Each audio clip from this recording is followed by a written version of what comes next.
Hey everyone, this is Jane with Barlow Herbal, and happy Sunday, December 22nd of 2024. Now, the same as last week, I did a ton of journaling. It just seems like when I quiet my mind and I have these moments where I intentionally tune into my higher self, the more you do it, the easier it gets, and the more information drops in for guidance and just for simple things that you need to work through. Like, it's amazing when you put this into practice, just asking. And even if you do this on a phone, on the notes, whatever, if you sit quietly and contemplate things in your life, especially as you're learning and you're growing and your spirituality is changing, that is a really cool thing to do. So a lot of great stuff dropped in this week. I think the main message, and I'm going to kind of come around to this, is that we need to own our own beliefs without judging others and without turning into a victim. So this is something that over the years I've experienced this from different people that watch my videos, people that read my emails. I get people who don't agree with my beliefs, even if if you watch any of my even early stuff. I've changed. I am not the same person I was even when I started this little channel, which I think it's been about 10 years. But let alone the person I was in my 40s or 30s or 20s. Or, we change, we evolve. That's the beauty of it, right? So I think it's really interesting that we become not confident enough in our beliefs to not judge others and their beliefs. So that's kind of the main theme that really answered a lot of questions from myself this week. But where I started was the idea of no regrets. Okay, so this is what I wrote. Will you get to the end of your life with no regrets? These are all age-old questions that I'm going to present to you. What if your time to go is sooner than you think or hope? Okay, that's a question none of us know. None of us know when it's our time. It might be my time next month. It might be my time when I'm 90. Like, I really don't know, right? What if your time to go is sooner than you think or hope? Tomorrow, next week, and what would you do different? These are age-old questions, and I think it's really beneficial to ask this of yourself and maybe jot some things down on a regular basis. And then I wrote this: do you really finally implement the idea that nothing real can be threatened? Because we talked about this last week. What makes you you is not this physical body. It's not all the things that you have. Even your children or your spouse or your partner or your job, none of these things are real to who you are as a conscious being. Nothing real can be threatened. So if you finally truly ask yourself these questions: how do I get to the end of my life with no regrets? What would I do different? And would I finally really implement that idea that nothing real can be threatened? And then these questions: what do you want to do in this life? What do you want to be, to feel, to experience, and to know? Ask yourself, not only write them down, but answer. Give yourself some answers. What do you want to do in this life? Okay? How do you want to be remembered? And then as soon as I wrote that question, I asked this question: is that truly important? Is it really important for you to be remembered? Generations and years go by, and we might miss those we love. A close, both my parents have been, gone a while. My husband's parents now have both been gone a while. One of my sisters I lost when she was 29. So when I always talk about being one of 14, there are 13 of us living. And she was my age. This was one of my adopted sisters. And so she would have been 63. And, it's been so long that while we do remember her, we need to really think about that for a minute, because we think, well, I need to leave this big legacy. And while I think it's important to have purpose and improve the lives of others, is it really important, truly important? Like, how do you want to be remembered? And maybe it is. Maybe that is a really important, that's an important question for you. And then I wrote probably, but only if you're authentic. I think that if you want to create something that is really inauthentic to who you are, I mean, you think about all the people who have left a stamp that we still, you know, refer back to, like Einstein or Tesla or, the Buddha or Jesus, or people who have really left an imprint. And there's others like Alan Watts and Jim Rohn and, Dr. David Hawkins, and, the people that I've really have had a big impact on my life. They're authentic. All of these people were completely authentic. So I think if we want to build a legacy, something to be remembered, I think that it is important only if we are authentic, right? So then that was kind of, I put a line across the bottom of that because it was like, that was kind of a day. And then the next day, I wrote this: if I am confident in my beliefs, does it matter what other people believe? Am I upset when someone says something that goes against what I believe? And if so, why? That is a big why. If someone says something that is completely polar opposite of what you believe with a religion, with your political views, and it completely sends you off the rails, or maybe it just even slightly bothers you. It could be either one. Ask yourself why. If you are so confident in the things that you believe, it should be a quiet knowing. And here's the thing that I think, because my belief systems have greatly evolved and changed. I'm not the same person I was the first decade of my life, even the second decade, or even from a decade ago, even a year ago. My belief systems have evolved and changed. And I think the fact that we should stay open-minded is a beautiful way to walk through this world, because if you stay so staunch and so stuck in things that you think you have to keep in your belief system, you are missing the opportunities that are probably out there waiting for you and lined up waiting for you, right? So ask yourself that question. If you're really bothered when you hear someone having a political conversation, two people who are maybe saying the same thing and they're agreeing with each other, and it's completely opposite of what you believe, why does it bother? Why do you let that bother you? Really think about that. If you truly, really, truly are confident in what you believe, then nothing can rattle you. Nothing. What does being in victim mentality mean or do for you? So when you make yourself a victim in a circumstance, and I don't care what it is, how does that serve you? It actually does quite the opposite. And this is something that I have been talking about for a really long time, because it's easy to slip into even a slight amount of victim mentality, like to feel sorry for yourself or feel like what someone else did inconvenienced you enough that, or whatever, and I wrote here, because this has been really an interesting thing, this whole political thing that, half the country here in the US was happy and the other half was not happy. And I think because of social media and the things that are put out there and propagandized, and just we get in this echo chamber and we listen to and we watch over and over and over the things that confirm our belief system. And then there's other people who are influencers, even if they're slight, they tell us, if someone else in your family voted this way, then treat them this way. And I have been personally experiencing this with a very close family member, and it's surprised me a little bit because I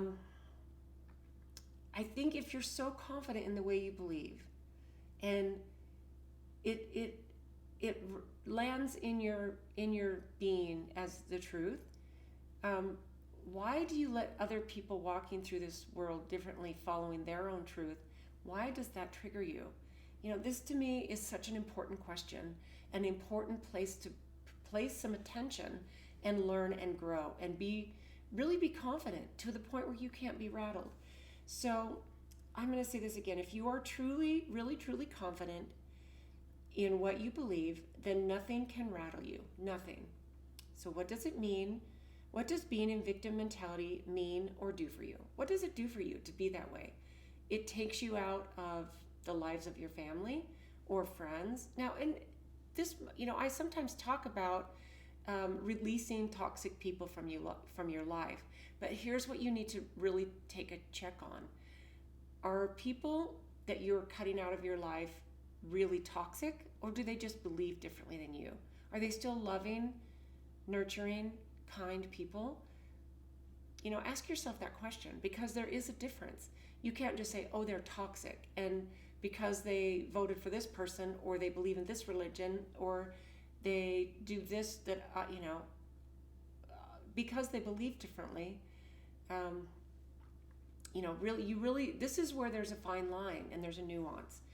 So why are we so bothered when we hear other people's truths? This is what I wrote. If we are truly confident in what we believe, there should be sharing, exploring, and more searching. I have really learned to be in a place where I can sit and have a conversation with somebody who believes differently than me on all these different things. And I'll catch myself sometimes on some topics getting a touch bit, like my heart might speed up a little bit, or I'll kind of like get my feathers ruffled. And then I'll just kind of I'll observe myself get in that reaction. And I'll go, okay, I don't really believe that. And at the end of the day, we're 2 people, 3 people, 6 or 10 people, whatever. We're all having a conversation. And if you zoom out and look at the bigger picture, up above the, the place where you're sitting, up above your city, your state, up above the country you live in, and up above, the planet, what does that little conversation, even though there is quantum entanglement, but what does that little conversation, what does it require of you what does it mean to get all worked up? So we should start sharing, exploring, and do more searching. And zero judgment. No judgment. If someone is going to kill somebody, then yeah, okay. I'm not talking about things like that. I'm talking about conversations with people with different belief systems. Think about all the layers of information that another person has absorbed away from your absorbing your own information. It's absolutely stunning. We don't know the books they've read, the churches they've gone to, the services, the schools, the people they've talked to. It's really amazing. So I think we need to stay curious and observing. Those are the 2 words I wrote there. We need to be curious and observing. So what I did, and this is really, really cool, I wrote down a list of some things that we can do to help us get out of victim mentality and to stop judging others. Okay, these are some really just simple ideas, and these are the things to journal on this week. I've decided the last couple of weeks I'm going to give you guys a little list of things, because these are some fun things that came in on my journaling.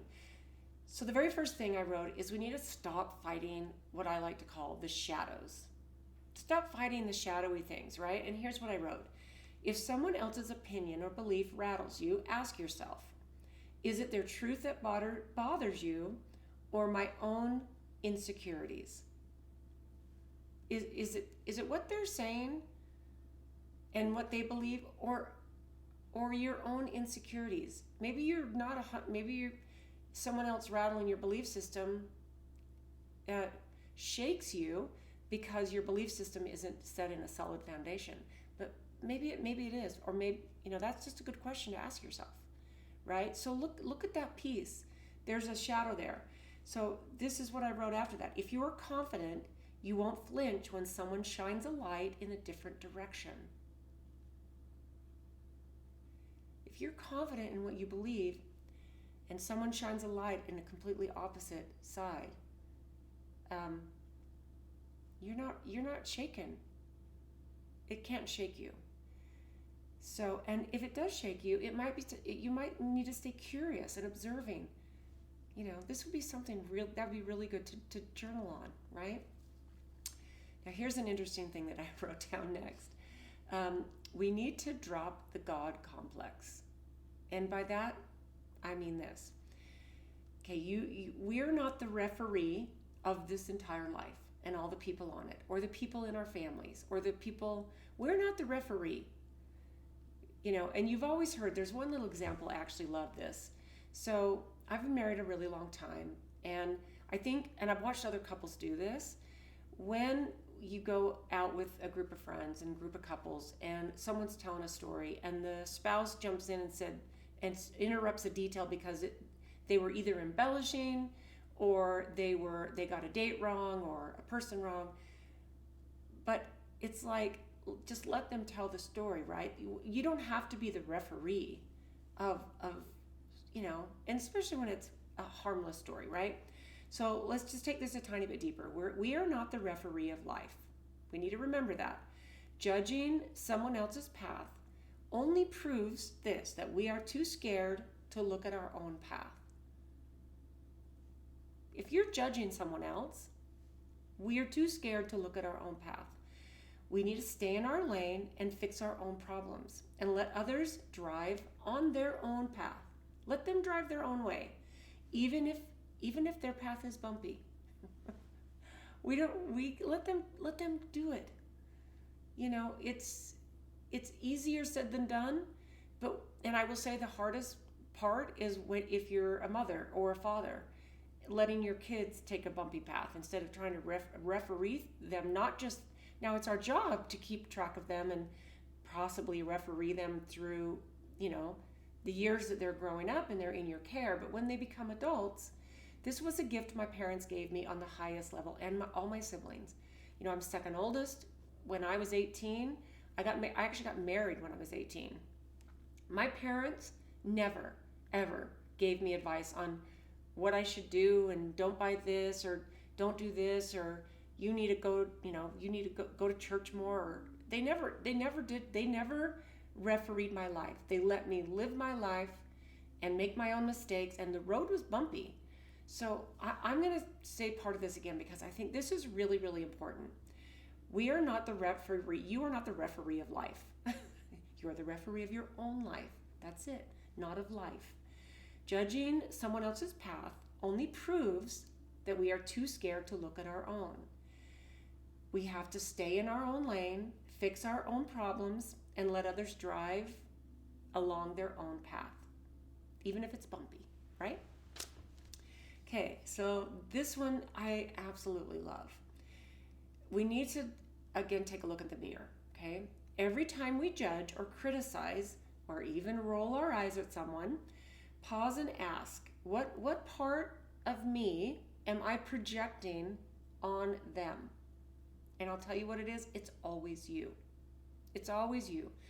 You have to look inward. You have to look at yourself, look inside, sometimes literally go stand in front of a mirror. When you're triggered by somebody, take a look at yourself and ask. When you're judging someone and you're criticizing someone and rolling your eyes at somebody, take a look in the mirror. Because if you're being triggered, there is something inside of you. It always practice that. That's really good. Okay, now the next thing I wrote here is we need to detach from the herd. I talk about this all the time. Stand outside of the crowds. Don't go, if everyone's going over here to do this, I'm going to go in the opposite way. Now I'm going to make sure that the opposite way is the place I really want to go, and I might actually go over that way, but I'm not going to go where the crowds are going. I'm always the first one to opt out of whatever the crowds are doing. This was something that was really, really just an easy fit into the life and the family that I grew up in. It's like, if the crowds are all doing that, it's better over there. It's better, and the air is brighter and cleaner and all that. So here's what I wrote about detaching yourself from the herd. We need to stop needing the world to agree with us for our truth.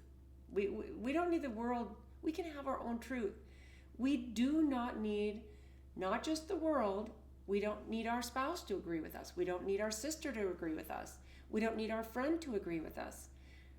We don't need anyone to agree with us. So strength is not found in numbers. This is something that I know for a fact is so, so true. This is found in our own ability to stand alone, unshaken, and unbothered.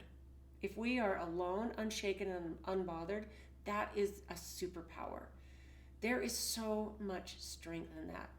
And I believe that the people who are the outliers, the people who are able to make the biggest difference in the world for others, are the people who are willing to do that. Detach from the herd and stand in an unshakable place of strength. And you don't need approval.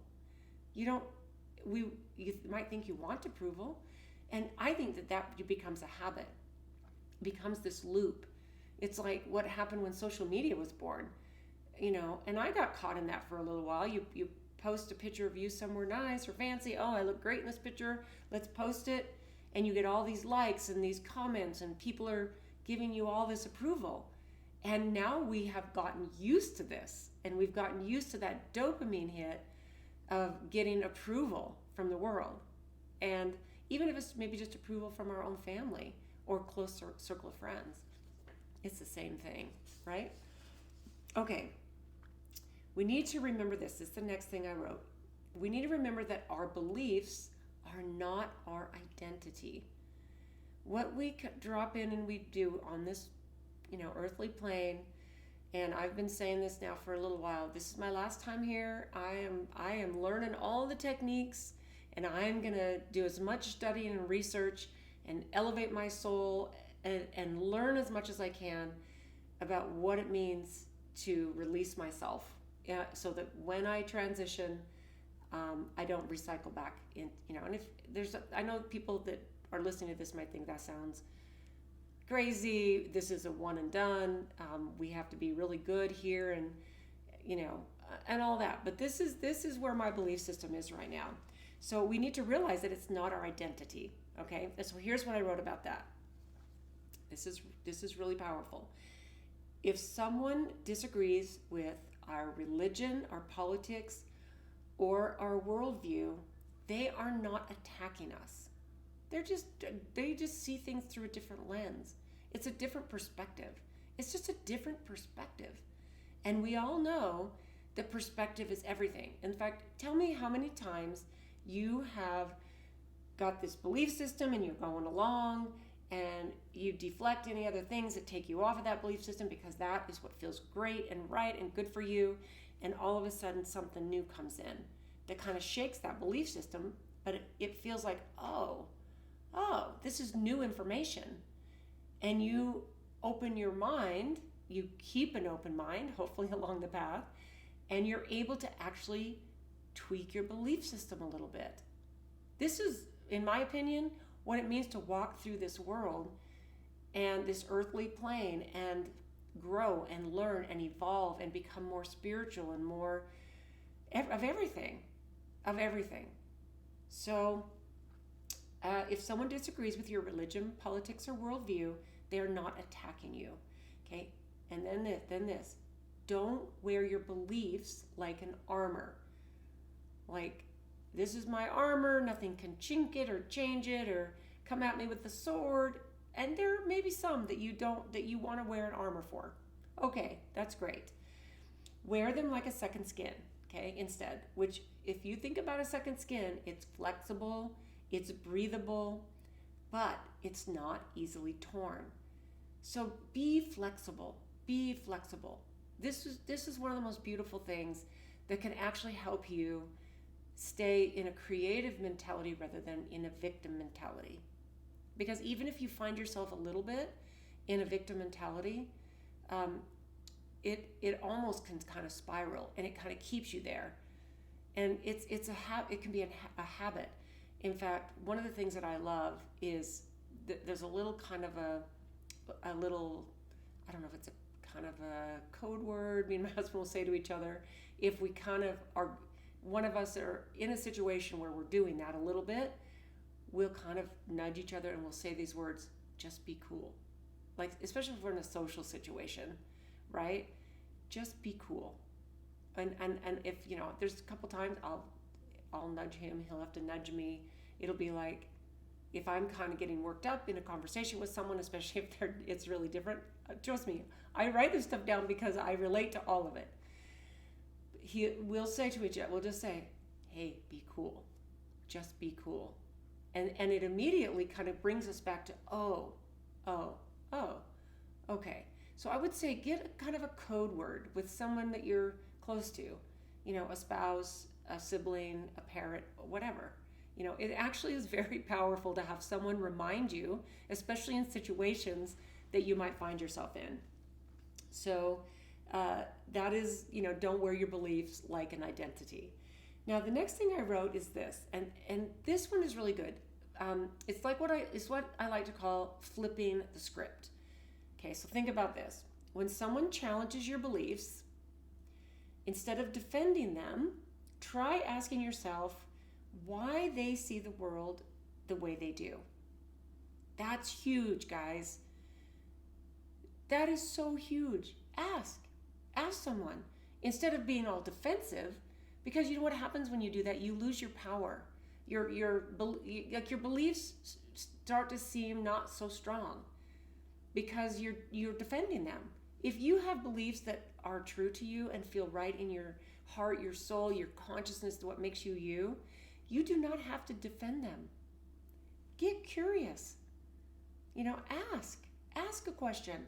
Ask them why they see the world the way they do. Curiosity kills the ego, and it helps to bring about understanding. Curiosity can kill the ego. We need our ego to walk ourselves through this life, but the ego can get in the way. The ego can damage relationships. The ego can make us live a bitter victim life.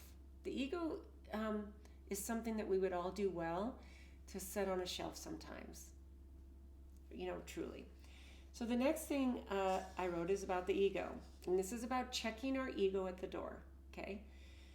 So I wrote that. I wrote this after that. If you are truly confident, you don't need to win debates or prove that others are wrong. If you're really confident, you have nothing to prove. The loudest person in the room is usually the weakest.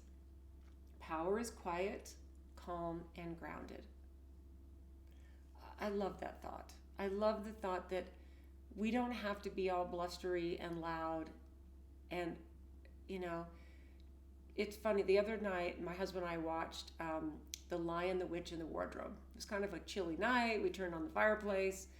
And we just randomly picked a video or a movie. And it was, I chose that one. And if you think about the lion, he is just this calm, powerful, steadfast presence. And we can be that too. If we're confident, we don't need to be blustery and loud. So that part of that is literally checking our ego at the door. Okay? Then this, and this is one I love. We need to try not to convert people. We need to just understand. Don't convert them. Don't try. If someone's gonna pay attention to what your belief systems are, they're going to be curious as to how you walk through life with such calmness, right? So here's what I wrote after that. It's not our job to save, fix, or enlighten anyone, okay? It's not our job to do that. What that is, and this is a crazy cool sentence, that is divine arrogance that's disguised as compassion. Okay, so I'm going to say that again. It's not our job to save, fix, or enlighten anyone. That is divine arrogance that is disguised as compassion. We need to live our truth boldly and let that be our sermon. Your example is always better. It's always better than to judge people and preach on people and condemn them for things. it, yeah, I mean, I love this one so much. We need to not try to convert people. We need to understand, right? And I love the thought of a divine arrogance. I've experienced, I'm guilty of that. I've had moments of that throughout my life, and they're not my proudest moments. We can all say that in little things. And because we're so confident in what we believe and we're judging others that don't do that too, it's, yeah. Okay, so then I wrote this. We need to be the creator and not the critic. So don't criticize, create. Create. That has served me so well. And I think that this is one of the reasons that in my life, I'm able to get so much done. It's because I'm creating. I'm not trying to critique other people. And I've had my share, but I go more into creative mode than I do in criticize mode. I don't really want to criticize others for the way they're living life. It's not my job. I'm not the referee. Remember that? Okay, so then I wrote this. Every judgment we make about someone else reflects the reality that we're creating. So we're creating judgment? That's not a fun place to be. We need to ask ourselves this. Are we building a world full of love and connection? Or are we being divisive and acting superior? Okay, we get to choose. And I think this is a really beautiful time in human history that we choose wisely. Choose wisely.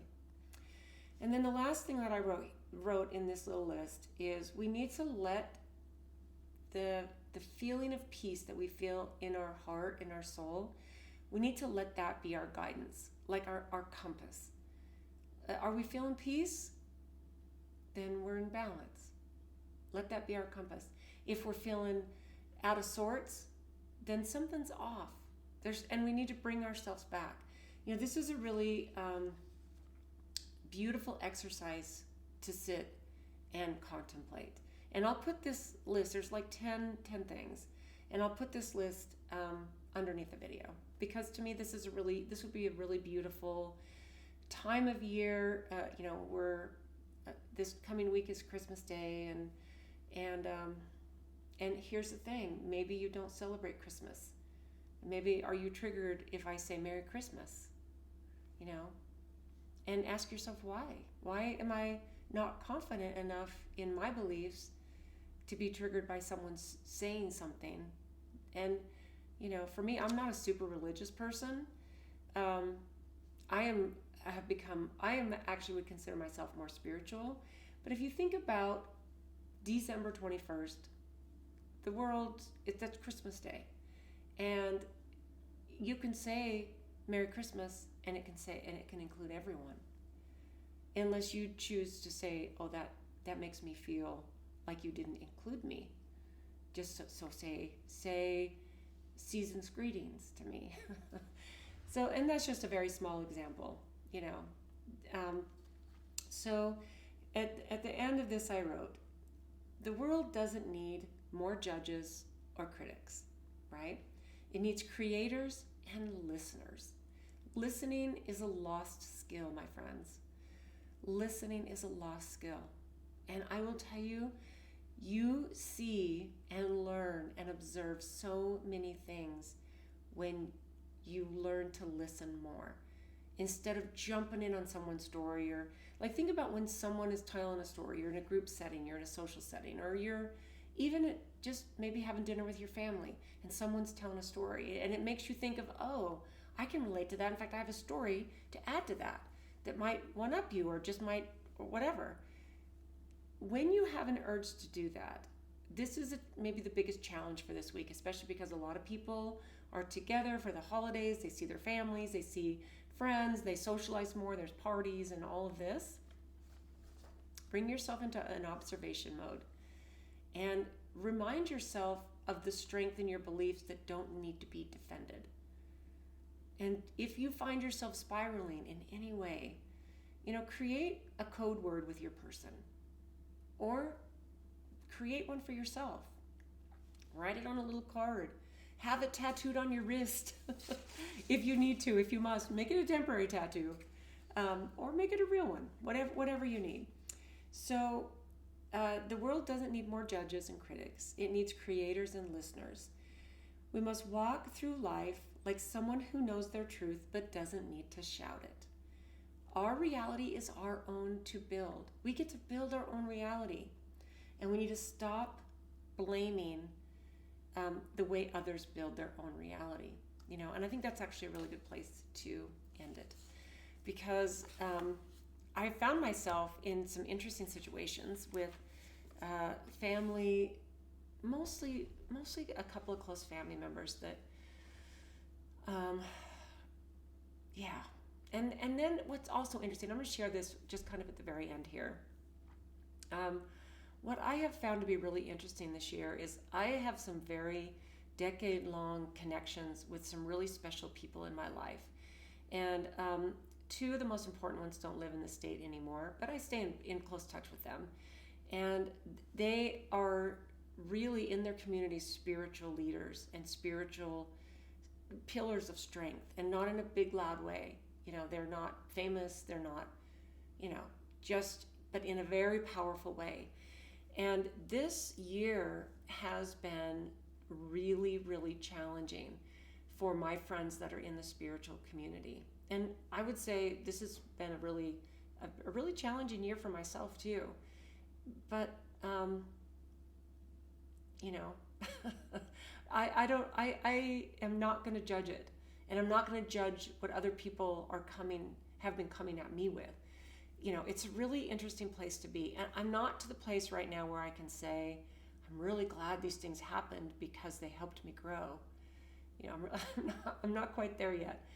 But I will say, it has given me a beautiful, quiet strength in what I believe. And where I believe I am in my soul's journey.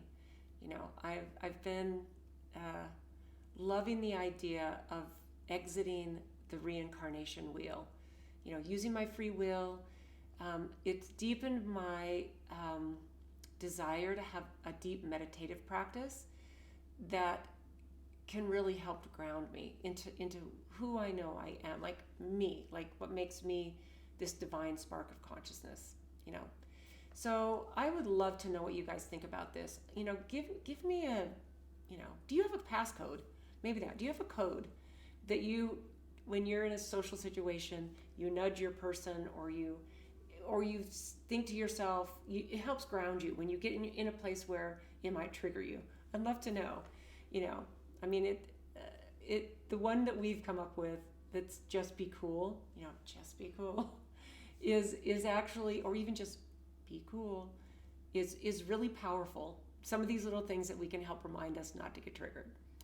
But I hope you guys have a beautiful, amazing Christmas week with your family, with your friends.